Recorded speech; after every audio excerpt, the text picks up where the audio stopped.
사도행전 17장 1절에서 15절까지 말씀을 살펴보도록 하겠습니다. 본문은 바울의 2차 전도 여행 중 데살로니가 선교와 베레아 선교를 기록합니다. 두 지역 사역에 대한 기록은 다른 사역에 비하면 간략하게 기록되어 바울의 복음 전파 사역의 전형적인 진행 과정을 함축적으로 보여줍니다. 1절에서 9절은 데살로니가에서의 바울의 선교 사역입니다. 빌립보를 떠난 바울 일행은 인근 도시인 암비볼리와 아볼로니아를 거쳐서 데살로니가로 향합니다. 암비볼리는 빌립보에서 남서쪽으로 50km 떨어진 도시로 전략적으로 중요한 상업의 중심지였습니다. 로마로 연결된 고속도로의 중요한 정류장 중 하나로 포도, 기름, 무화과를 생산하는 비옥한 토지가 있었습니다. 뗏목과 인근 광산에서 캐내는 금은 물류창고의 도시로 제조업의 중심지였습니다. 아볼로니아는 암비볼리와 데살로니가의 중간 지점에 위치하여 암비볼리에서 아볼로니아까지는 하루에 여행할 수 있는 거리였습니다. 왜 바울은 암비볼리나 아볼로니아에서 선교 사역을 시작하지 않고 곧장 데살로니가로 갔을까요?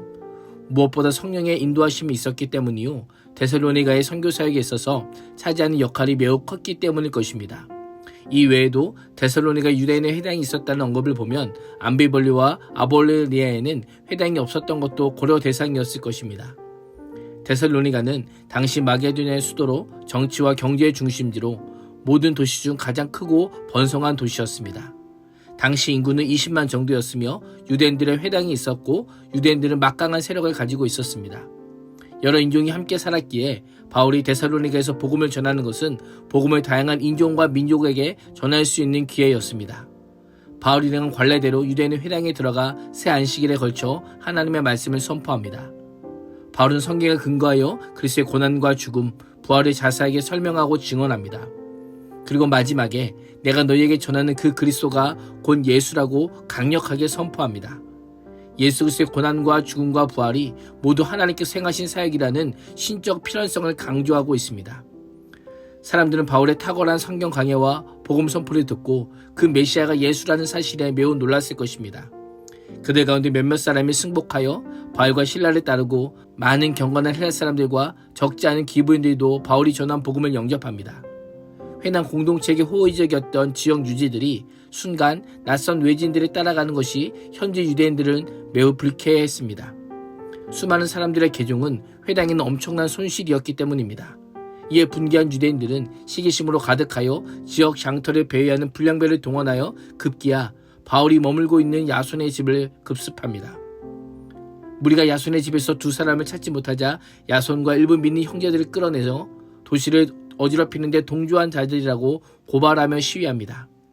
누가는 터무니없는 고소 내용을 기록하므로 바울이 누가복음에 기록된 대로 예수님처럼 거짓 고소를 당했음을 보여줍니다. 데살로니가시의 최고 당국자들은 그들의 주장을 수용하지 않습니다. 당시 서법적인 문제에 대한 관할권을 가진 시의회와 최고 통치자들은 이 고소를 듣고 매우 당황해합니다. 관리들은 바울 일행을 체포하기 힘든다는 것을 알고 더 이상 성읍을 어지럽히지 못하도록 다른 조치를 취합니다. 바울 일행을 성읍에서 내보내고 이 도시를 떠나 다시 돌아오지 않겠다는 조건으로 보석금을 받고 야손을 풀어줍니다. 10절에서 15절은 베레아에서의 바울의 선교 사역과 핍박입니다. 석방 후에 돌아온 야손과 믿는 형제들은 바울과 실라를 붙잡으려 혈안이 된 반대자들의 시선을 피해 밤중에 급히 베레아로 보냅니다. 베레아는 데살로니가에서 남서쪽으로 약 80km 떨어진 곳으로 많은 물의 장소란 뜻답게 도시 인근에 천연 온천이 있었습니다.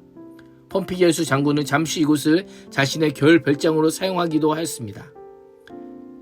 베레아에 도착한 바울은 다른 곳에서와 같이 먼저 유대인의 회당에 들어갈 사역을 시작합니다. 누가는 바울이 회당에서 무슨 설교를 했는지 언급하는 대신에 베레아에 있는 유대인들의 태도에 집중합니다. 뜻밖에도 베레아 사람들은 바울의 가르침에 진지하게 반응합니다.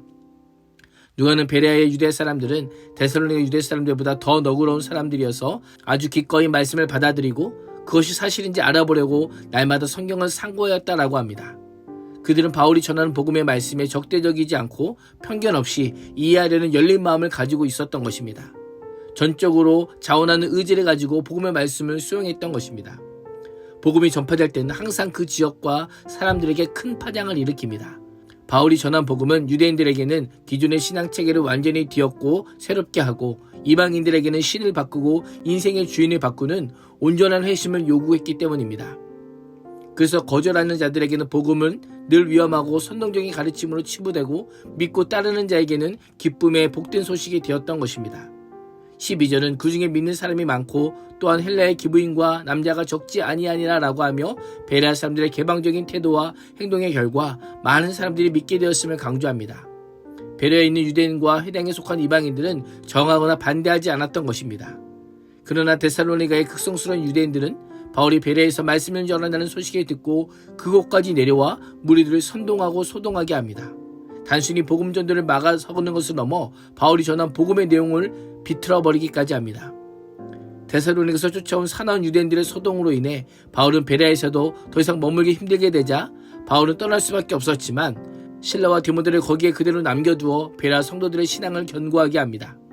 대신 베레아 믿는 형제들이 바울을 배에 태워 아덴까지 동행합니다.